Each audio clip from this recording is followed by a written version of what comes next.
मित्रांनो नमस्कार. Share market investment या मराठी यूट्यूब चॅनलच्या एका नवीन व्हिडिओमध्ये आपलं स्वागत आहे.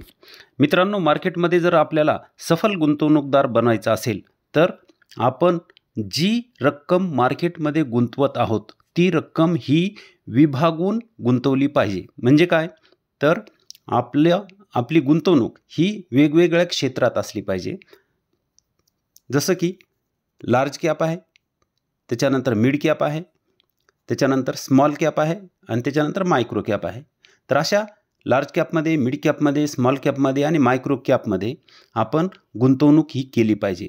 मागच्या काही दिवसामध्ये आपण पाहिलं की मिड कॅप आणि स्मॉल कॅपमध्ये ही चांगली मिड कॅप आणि स्मॉल कॅपमध्ये चांगली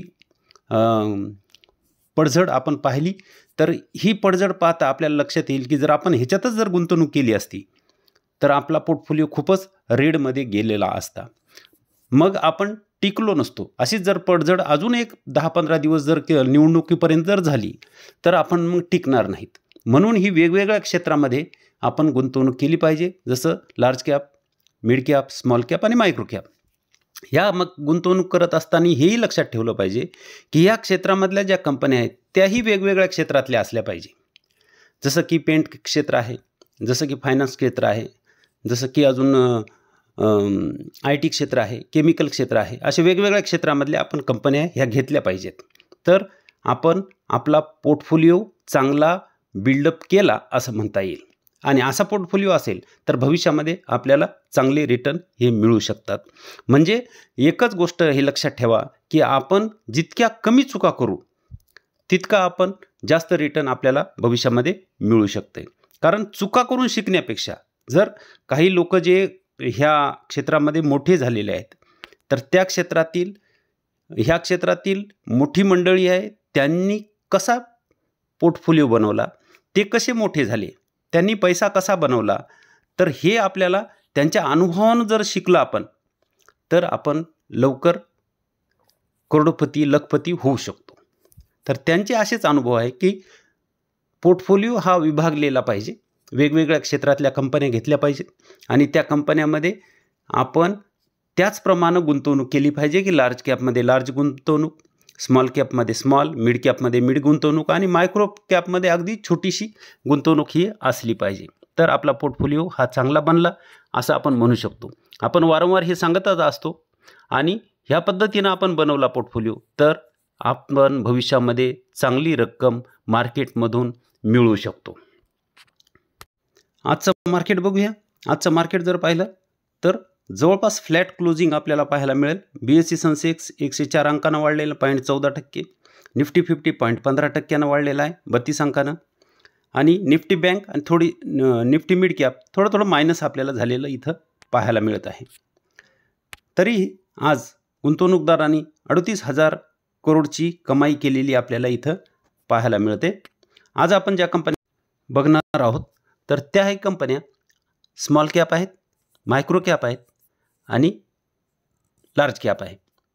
तर बघूया पहिली कंपनी कोणती आहे तर HP ॲडेसिव्ह ही कंपनी सिलंट कंपनी आहे. PVC, CPVC आणि UPVC solvent, cement, synthetic rubber adhesive, PVA adhesive, silicone sealant, acrylic sealant, gasket sealant, इतर सिलंट आणि पाईप वंगण यासारख्या ग्राहक ॲडेसिव्ह सिलंटची विस्तृत श्रेणी तयार करते. वरील उत्पादनाव्यतिरिक्त company ball valve, thread seal आणि इतर टेप्स आणि ड्रेनेज आणि आर्किटेक्चरल सोल्युशनसाठी FRP उत्पादने यांच्यासारखी पूरक उत्पादने देखील विकते. म्हणजे ही कंपनी ॲडेसिव्ह क्षेत्रातली कंपनी आहे. मार्केट कॅप 896 करोडचा आहे. छोटी कंपनी आहे. 97.50 तिची किंमत आपण पाहू शकतो आणि 47.9चा PE आपल्याला पाहायला मिळत आहे. ROCE पाहिला तर 12 आहे. ROE पाहिला तर 8.29 आहे. ROE कमी आहे.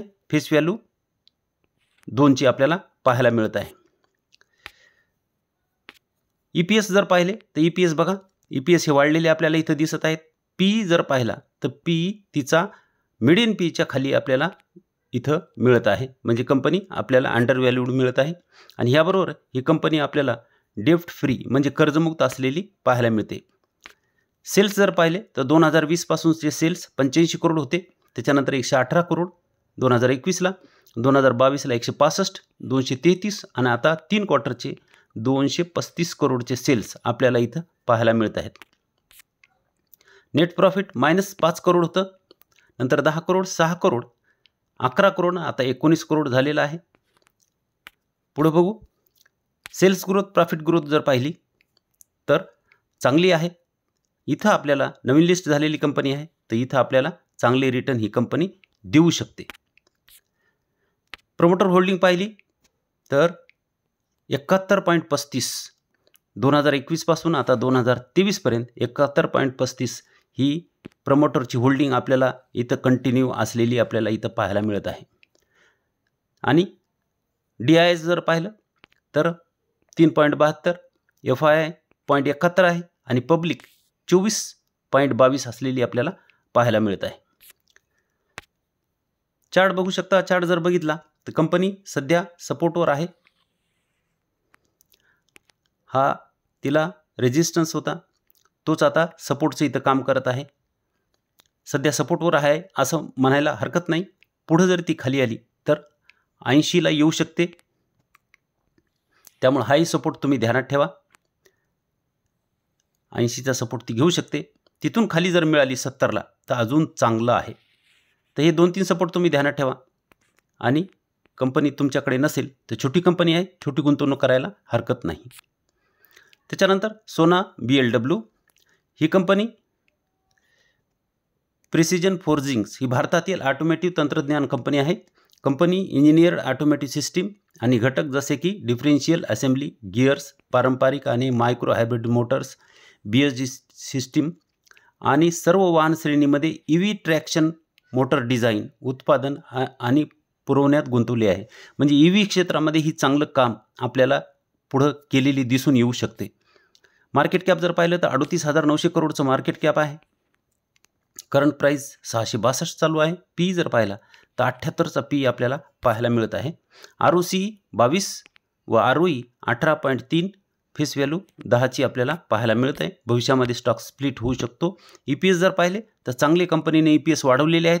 मीडियन पीच्या थोडीशी खाली कंपनी आपल्याला पाहायला मिळत आहे. मीडियन पी तिचा 80 आहे आणि कंपनी आपल्याला 78वर पाहायला मिळत आहे. म्हणजे एवढी काही कंपनी महाग नाही. 2018ला सेल्स पाहिले तर 612 करोडचे सेल्स आपल्याला पाहायला मिळत आहेत. तर आता 3043 करोडपर्यंत कंपनी सेल्स ही घेऊन आलेली आहे. नेट प्रॉफिट जर पाहिलं तर 78 करोडचं नेट प्रॉफिट कंपनी आता 490 करोडपर्यंत घेऊन आलेली आपल्याला पाहायला मिळते. हे 3 क्वार्टरचे आहेत. सेल्स ग्रोथ, प्रॉफिट ग्रोथ कंपनीची चांगली आहे, डबल डिजिट आणि चांगली आहे. त्यामुळे इथं आपल्याला स्टॉक प्राईस CAGR चांगले मिळतील. एका वर्षाचे 58% मिळालेले आहेत. 25च्या पुढे जर मिळाले, 26% जरी मिळाले तर 10 वर्षामध्ये पैसे 10 पट कंपनी बनवू शकते. चार्ट जर बघितला तर 400चा सपोर्ट तिनं घेतलेला आपल्याला इथं पाहायला मिळतोय. वरून जेव्हा खाली आली, पडणारी कंपनी कधीही आपल्याला घ्यावं वाटत नाही. तीच जेव्हा पळायला लागते त्यावेळेस आपण ती खरेदी करायच्या मागं लागतो. इथं कोणीही तिला विचारत नव्हतं, खरेदी करत नव्हतं. परंतु आता ती 400वरून बरीच वर आलेली आपल्याला पाहायला मिळते. 663 करंट प्राईस तिची चालू आहे आणि आता तिचा पाहिलं तर ती वर जात असलेली आपल्याला पाहायला मिळत आहे. तर बघा, ही कंपनी ही EV क्षेत्रामध्ये पुढचं भविष्य चांगलं आहे आणि त्याच्यामध्ये ही कंपनी चांगलं काम करू शकते.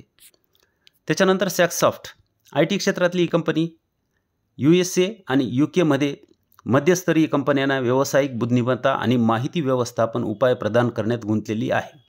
म्हणजे ही कंपनी IT सेवा पुरवते USA आणि UK मध्ये. 2679 करोडचं मार्केट कॅप आहे. छोटी कंपनी आहे. 253 करंट प्राईस चालू आहे. 27चा PE आपल्याला पाहायला मिळत आहे. ROCE पाहिलं तर 28.4, ROE 22.7 आणि फेस व्हॅल्यू 1. ROCE ROE या कंपनीचे चांगले आहेत. आणि EPS जर पाहिले तर EPS हे कंटिन्यू आपल्याला वाढणारे पाहायला मिळत आहेत. कंपनी छोटी असून सुद्धा मीडियन PEच्या निश्चितच ही कंपनी वर मिळत आहे. पण ही कंपनी चांगली आहे. थोडीशी गुंतवणूक करायला हरकत नाही. कोणताही कॉल नाही, तुम्ही ठरवा, अभ्यास करा आणि त्याच्यानंतर ठरवू शकता. आणि ही कंपनी पाहिलं तर डेप्ट फ्री म्हणजे कर्जमुक्त असलेली आपल्याला पाहायला मिळत आहे. हिचे सेल्स जर पाहिले तर मार्च 2013 पासूनचे सेल्स 159 करोडचे सेल 749 पर्यंत कंपनी घेऊन आलेली. हे 3 क्वार्टरचे आहेत, त्यामुळे सेल्स या कंपनीचे चांगले आहेत. नेट प्रॉफिट जर पाहिलं तर नेट प्रॉफिट 11 करोडचं नेट प्रॉफिट आता 98 करोडपर्यंत आलेलं आहे. त्यामुळं नेट प्रॉफिट ही कंपनीनं चांगलं जनरेट केलेलं आपल्याला इथं पाहायला मिळत आहे. सेल्स ग्रोथ, प्रॉफिट ग्रोथ चांगली आहे आणि स्टॉक प्राईस CAGR ही म्हणजे गुंतवणूकदाराला चांगला रिटर्न हिनं दिलेला आहे. 10 वर्षाचा 43%, 5 वर्षाचा 54%, 3 वर्षाचा 90% आणि 1 वर्षाचा 74%. म्हणजे या कंपनीनं जवळपास गुंतवणूकदार मालामाल केले असं म्हणायला हरकत नाही. आणि अजूनही कंपनी छोटी आहे, अजूनही हिच्यात ग्रोथ होऊ शकते. खाली जर पाहिलं तर ही 200च्या जवळपास आता पडली होती त्यावेळेस आलेली आपल्याला पाहायला मिळते. 200चा तिला सपोर्ट आहे आणि बाईंग आल्यानंतर खालून तिला बाईंग आलेली आपल्याला इथं दिसत आहे. तर वर गेलेली आहे, आता 252 चालू आहे. जर ती पुन्हा 200ला टच करत असेल तर ह्या कंपनीमध्ये गुंतवणूक करण्याची चांगली संधी आपल्याला उपलब्ध होईल. तर मित्रांनो, तुम्ही ठरवा कंपनी कोणती घ्यायची किंवा नाही. मी जरी व्हिडिओमध्ये सांगत असेल तरीही स्टॉक स्क्रीनर.in वर तुम्ही जाऊन हे सगळं बघू शकता. तर तिथं तुम्हाला कंपनीचं सगळं डिटेल्स मिळत असते. तर मी सांगतो म्हणून गुंतवणूक कोणत्याही कंपनीमध्ये करू नये. तुम्हीही स्वतः त्यावर अभ्यास करून ठरवायचं आणि कंपनी आवडली तरच घ्यायची. आणि जर आवडत नसेल, एखादी कंपनी तुम्ही घेतली आणि ती उद्या परवा 1 आठवड्यात 1 महिन्यामध्ये 5-10% पडली, तर मग असं वाटू नये की उगाच ही कंपनी घेतली. असं नाही. त्या कंपनीचा एक चांगला अभ्यास करून भविष्यामध्ये कसे रिटर्न देईल, मागं कसे दिलेले आहे, तिचं काय व्यवसाय आहे, हे सगळं ठरवून जर तुम्ही ती कंपनी घेतली तर त्या कंपनीवर तुमचा चांगला विश्वास असू शकतो. आणि कंपनीवर आणि आपल्यावर स्वतःवरही विश्वास पाहिजे, कंपनीवर विश्वास पाहिजे, तरच मार्केटमधून आपण चांगले पैसे बनवू शकतो. मित्रांनो, हा व्हिडिओ फक्त अभ्यास म्हणून बनवलेला आहे. तुम्ही हीच कंपनी खरेदी करावी किंवा खरेदी करू नये किंवा विकावी किंवा घ्यावी असं काहीही मी सांगत नाही आहे. तर अभ्यास म्हणून हा व्हिडिओ बनवलेला आहे. तुम्ही अभ्यास करून ठरवा खरेदी करायची किंवा नाही. तर व्हिडिओ जर तुम्हाला चांगला वाटला तर व्हिडिओला लाईक करा, शेअर करा व सबस्क्राईब करायला विसरू नका. धन्यवाद.